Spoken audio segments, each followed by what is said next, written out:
One of the things you should do as soon as it happens is visit a health facility, because there are three things that can happen to you if you are a girl. One, you could conceive, and of course conceiving through rape is not something welcome. Number two, you can get infected with sexually transmitted disease. Number three, you could get HIV. So these three can be prevented as soon as if you go to the hospital as soon as they feel like, okay, number one, I'm not the only one. Number two, there is hope beyond this. Do not blame yourself. Go beyond that, and that will be okay.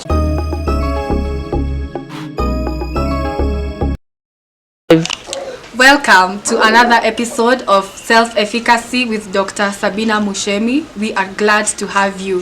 Thank you so much for subscribing and even tuning in to this video, and also subscribing to our channel.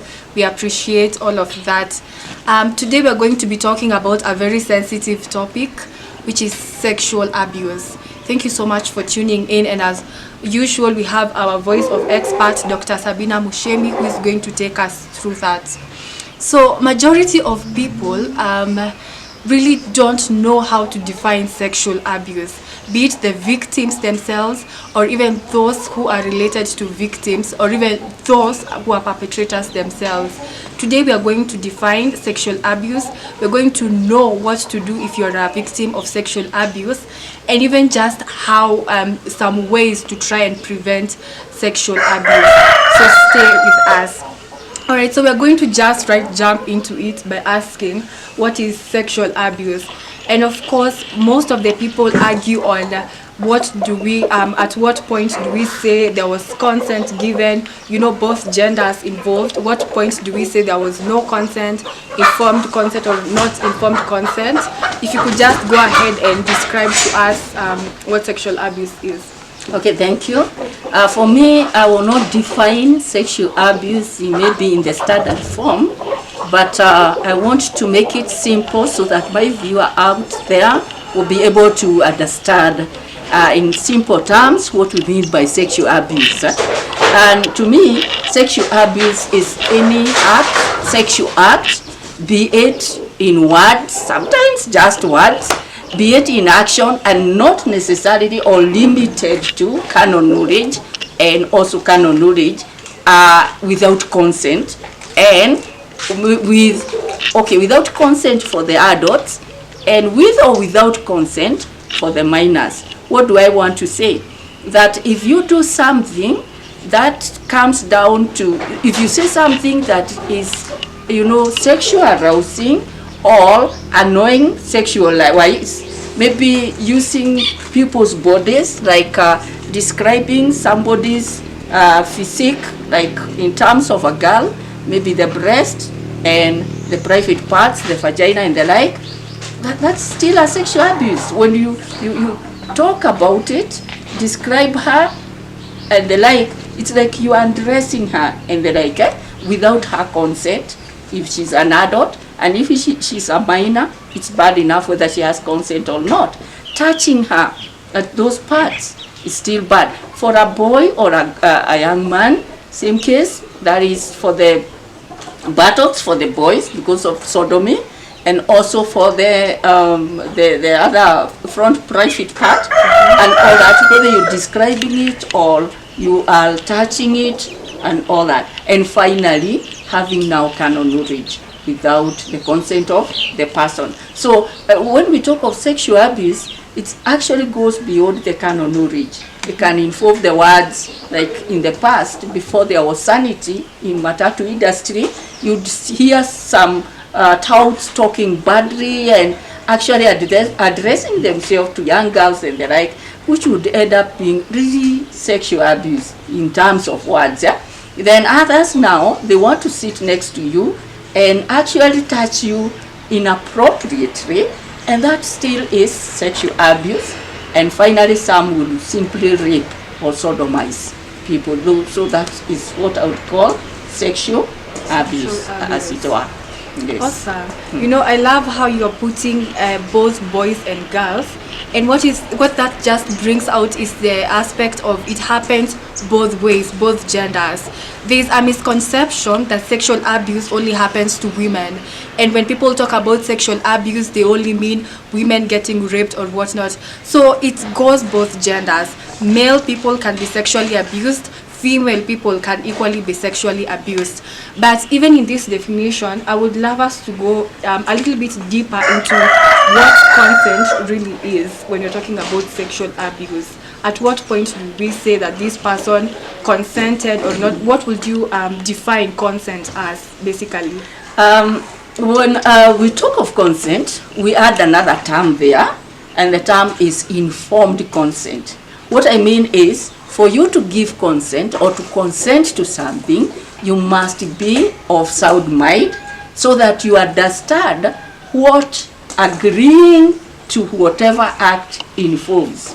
So that means a young person, a minor, that cannot give consent, cannot consent into sexual act, because one, he or she does not understand the implications of sex, and so he is not informed. That is why we add the word informed. You must have the information, and proper information, appropriate information, full information concerning the act that you are consenting to. So the only people who can consent to sexual act must be people of sound mind, because if your mind is not sound, you can't make right judgment, you don't understand the implications of the act, and so even if you agree to have sexual contact, then it is not informed consent.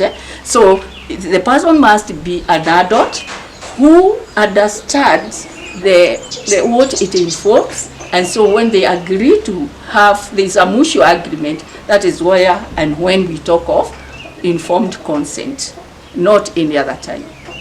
All right. Yes. Wow. So what that goes to say is that you first and foremost must be of age, and number two, it has to be informed consent, mutual agreement into an engagement with the act. Anything that is outside that is not consent, because I feel there's usually a mismatch and a lot of confusion with the description of the word consent. Now, I remember watching a clip, and it was from women who've gone through sexual abuse, and I know male people who've equally gone through sexual abuse, and they were highlighting some of the reasons why people don't come out openly and speak about sexual abuse. So some of these reasons include people asking you, did you scream for help? Even before that, they start asking you, what had you won? You know, they start telling you that you are by yourself provocative to the person who did the act to you. You know, they all come out with this sort of like I don't know how to put it, but things that will make a victim feel even more ashamed and embarrassed of going to seek help. So I just want us to talk to anyone who's gone through sexual abuse, anyone who's a victim of that, and if you could just tell us what would a person do if they find themselves, I mean, nobody ever wills this upon themselves, but you find yourself as a victim of sexual abuse. What steps do you take? What do you as the victim? Okay, that's a very good question, because actually the victim suffers a lot, and so there is need to understand. It is sad, of course, but there are some things that is a must. Actually, not a must, but you are encouraged to do when this happens. Number one, if it has happened to you, do not take time to blame yourself. If you know inside your heart that it is something you had not purposed or you didn't have a plan for, you had not consented and the like, do not spend time trying to say, no, I am to blame, if maybe I had done this and all that. There are things that you must start with. And number one, if it happens to you, either you are a boy and you are sodomized, and either you are a girl and you are raped, and you are of age to understand what has happened, because of course sometimes it happens to such young minors, they don't know what we are talking about. But if you are out there and you understand the act and the like, and it has happened to you, don't blame yourself. The first thing that you should do is go straight to the hospital as soon as it happens, before you shower or before you take a bath. Never mind, you feel dirty and all that. But the first thing you should do is go to the nearest facility, health facility that is close by. Why do you need to go there? So one of the things you should do as soon as it happens is visit a health facility, because there are 3 things that can happen to you if you are a girl. 1, you could conceive, and of course conceiving through rape is not something welcome. Number 2, you can get infected with sexually transmitted disease. Number 3, you could get HIV, AIDS, which is permanent. It is a lifelong disease with you. So these 3 can be prevented as soon as if you go to the hospital as soon as the act happens. You can, for the pregnancy, you'll be given postnatal. This is PEP, okay, post-exposure prophylaxis. So in terms of a pill, so that it will prevent you from conceiving. The number 2, you get a PEP for HIV AIDS. That again is post-exposure prophylaxis that prevents you or protects you from getting infected with HIV AIDS. And the third one, you'll also be treated and checked on and all that concerning the other sexually transmitted diseases. So at least, number 1, you have made a protection of the physical health. The second thing that will affect you, the fourth one now, which is not physical health, is mental. It is still health, but mental health. So people who are victims of rape or sodomy, they are affected and depressed. With the time you develop depression. So to prevent that, as again, soon after you come from the hospital, some hospitals will offer you counseling services, some others may not. But the thing is, don't consider it. Never mind whether people will tell you that you asked for it or the like. Look for a counselor, look for somebody who understands. If you are a young girl, talk to your mother, even if she will not believe you or the like, but let her just know. Remember, adults, they have a way. Okay, you may think they will not understand, but they have a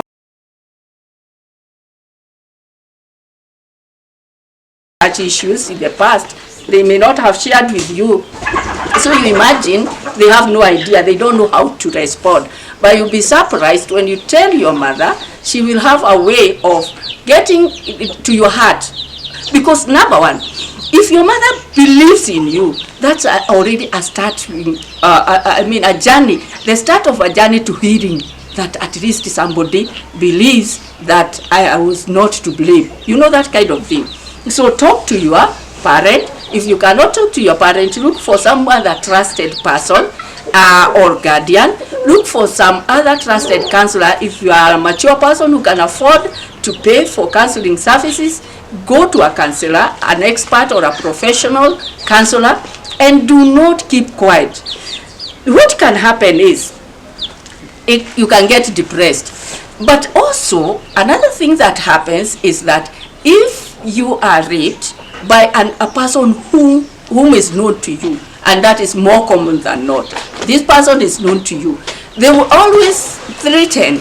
Now, they raped you, but now they will threaten you that they will let it be known that you had a thing with them. A thing that in court, because you didn't even have a thing with them. But they will tell you that now there's nothing actually, like if you are, they will threaten, they will talk about it, and you are feeling so that you don't want anybody to know. So you are likely even to go back to it or do worse things. I want to give you a story. Although this story, I got it from the media, the YouTube. It is out there, young persons, you can go look for it, you'll find it. But this is a girl who was giving a story. I'm using it because it is in the public domain. I will not use the names or describe the person in a way you can tell, but it's out there, the story is out there, it's a public thing. But this is a girl who was good. She was brought up in a religious family, and then she was raped by a man that was known to her. When this man raped her, he took a video of this act, and he took the video such that You could identify the girl, but you couldn't identify the man and the act. You could see it very well. And so now when he left, he told this girl, I have your video. And at the point he took, the video is not showing the girl struggling, because the video starts at the point he has managed to subdue the lady.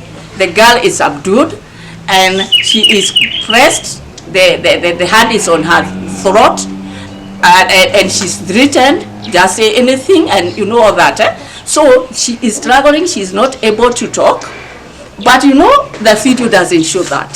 So when she saw the video, she decided, oh no, if anybody saw this video, they always believe it was a cooperated thing, because it looks like I am cooperating. But she knew inside her she was not cooperating. Now this became a threat. So anytime the man wanted to have sex with this girl, he would remind her, if you do not cooperate, if you don't consent now, I will release this video, and this video looks like, you cooperated. The man is telling her the truth. It looks like, okay? But the girl now is scared. If my mother saw it, if my pastor sees it, if my friend see it, if my what see it, and if my boyfriend sees it. So to cover that, she now consents. And so she was harassed. She had to have a lot of kind of knowledge and the like. The worst was, and you can get it out there, it is in public domain. She claimed to have been threatened and told to send her nude. So you take a picture when you are naked from head to toe, and you are smiling, showing your private parts and the like, and now you send it to him as a way of making sure that, as a way of buying your secret, so that now he does not again release the video, you know.